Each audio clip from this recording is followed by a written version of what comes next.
before the Met Gala, before a multi-million-dollar coffee empire. There was just Emma, a 16-year-old filming thrift hauls on her bedroom floor, with jump cuts, awkward zooms, and a whole lot of personality.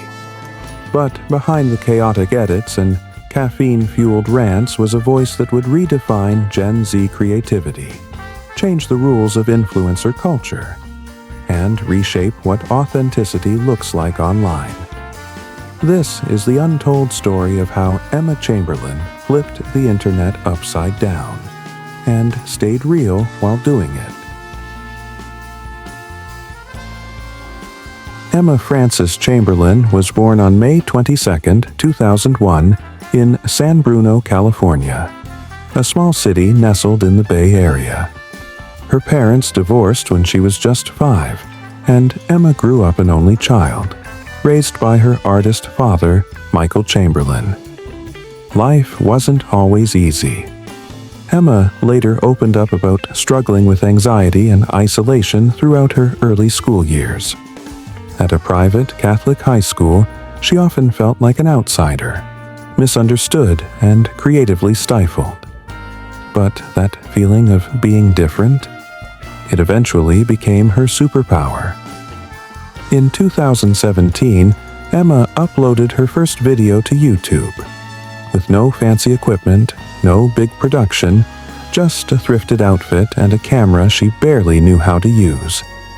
Emma introduced the world to her awkward, unfiltered charm. Her editing was messy, fast, full of zooms, weird angles, and brutal self-deprecation, and that's exactly why people loved it. Her relatability wasn't manufactured. She didn't try to be perfect, she just showed up. Emma eventually made a bold decision to leave high school, get her GED, and pursue YouTube full-time. It was risky, scary, and totally unheard of. By the end of 2018, Emma wasn't just uploading videos. She was building a movement. After her humble start, Emma Chamberlain's channel exploded in 2018. The turning point. A simple video called The Dollar Store Haul wasn't just funny, it was a cultural moment. It was messy, real, and completely unpolished, and it blew up. Emma tapped into something no one else in the space was doing: radical authenticity. She wasn't trying to impress anyone. She was just being Emma. She unintentionally helped usher in a new kind of content, the relatable vlog. Not luxury, not aspiration, but normalcy, turned entertaining. While others built perfect Instagram personas, Emma built something else: a friendship with her audience. As her fame grew, so did her circle. She teamed up with creators like James Charles and the Dolan twins, forming what fans lovingly dubbed the Sister Squad. Their videos were everywhere, racking up millions of views, dominating YouTube's trending page, and fueling internet obsession. But while the Hype House and TikTok culture leaned into trends, Emma carved a different path. She became the anti-influencer, rejecting filters, flaunting anxiety, and showing up with no makeup, messy hair, and a cup of coffee. Brand deals began rolling in. So did her first merch lines: casual, comfy, and completely on brand. Emma was monetizing without selling out. But with fame came pressure, and the next few years would test Emma in ways that no one saw coming. By 2019, Emma Chamberlain was everywhere. Millions of subscribers, brand deals, red carpets, Vogue interviews. But behind the edits, the fast cuts, and the coffee-fueled chaos, Emma was struggling. The pressure to upload, to entertain, to perform. It was starting to take a toll. She was facing the dark side of digital fame, burnout, performance anxiety, identity confusion. In her podcast, Anything Goes, Emma began to open up more than ever before, sharing her thoughts on fame, mental health, imposter syndrome, and self-worth. In 2020, Emma quietly stepped away from YouTube. No dramatic goodbye, no final vlog, just silence. But even in her absence, Emma's impact didn't fade. Her fans, many of them struggling with the same emotions, felt seen. She wasn't just a YouTuber anymore, she was a mirror for a generation navigating chaos, comparison, and digital burnout. But as she retreated from the spotlight, something unexpected happened. Emma began to find a new version of herself in a very different medium. After stepping away from the camera, Emma Chamberlain didn't disappear. She simply changed mediums. In 2020, she launched a solo podcast, Anything Goes. No video, no edits, just Emma, unfiltered, honest, and quietly raw. It wasn't scripted, it wasn't glossy, it wasn't funny all the time, but it was real. And for millions of fans who had grown up with her, it hit home. Emma talked about anxiety, perfectionism, loneliness, the fear of growing up online, and the strange pressure to be both a person and a brand. As her podcast grew, so did Emma. She evolved from the fast-talking Gen Z YouTuber into something more reflective, and so did her audience. This wasn't a rebrand, it was a reckoning. And for fans listening in bedrooms, cars, and college dorms, it felt like growing up alongside her. And while she was finding her voice in podcasting, the fashion world was listening too. In a world where image is curated down to the pixel, Emma Chamberlain walked into Paris Fashion Week 2019 not as a fashion insider, but as a wild card. And that's exactly why Louis Vuitton noticed her. Amid a sea of sameness, Emma didn't try to fit the mold. She broke it with thrifted boots. From YouTube edits to Vogue exclusives, Emma redefined what it means to cover the Met Gala. Not as a polished insider, but as the girl who still gets nervous before hitting record. She wasn't trying to be Anna Wintour. She was just Emma, asking real questions, making real connections, wearing Cartier like a thrift store find.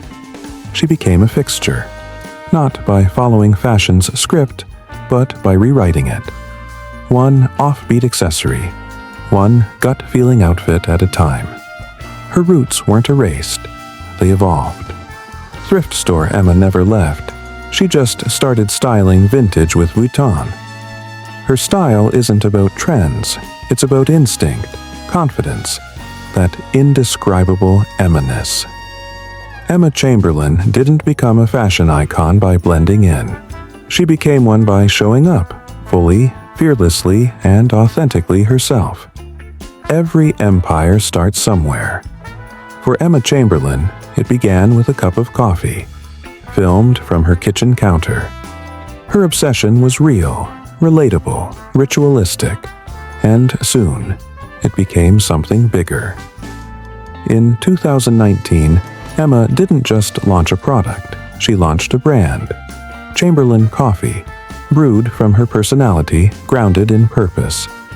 This wasn't your dad's dark roast. It was vibrant, sustainable, ethically sourced, and unmistakably Emma. From packaging to voice to vibe, every decision was intentional, targeted at a generation that values feeling good as much as doing good. She didn't just endorse a brand, she built one that grew up alongside her. The girl once known for DIY cold brew is now the CEO of a lifestyle movement. Wellness forward, eco-conscious, quietly powerful. This wasn't a pivot, it was a progression. From creator to curator, from content to commerce. Emma isn't just in the brand, she is the brand. And now, she's the one steering the ship.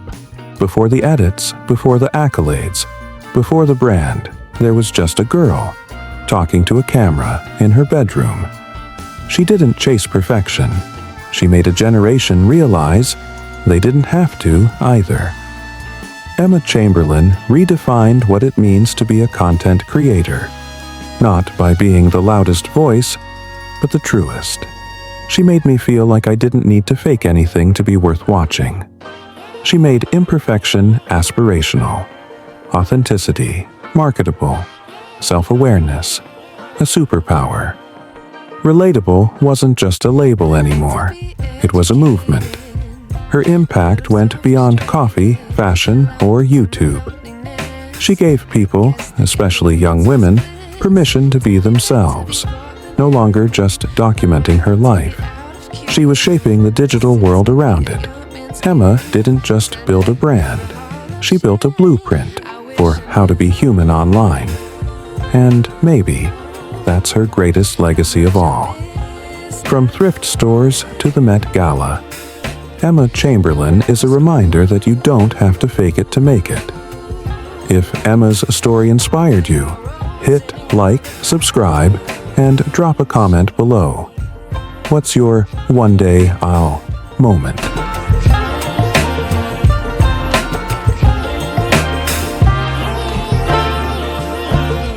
I like to be away in my patience. Stay up, I feel so outdated.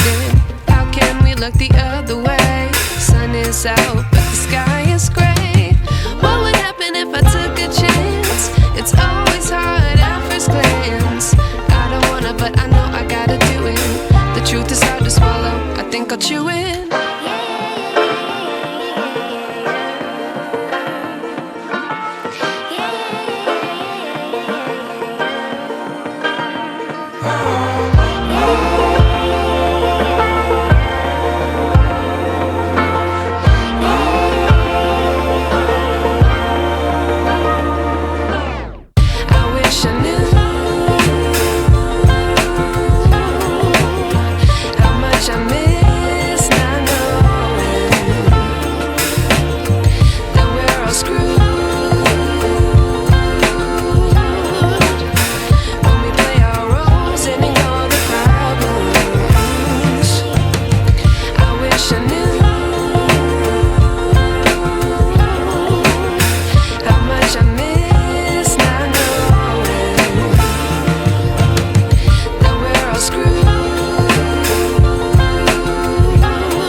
I wish I knew.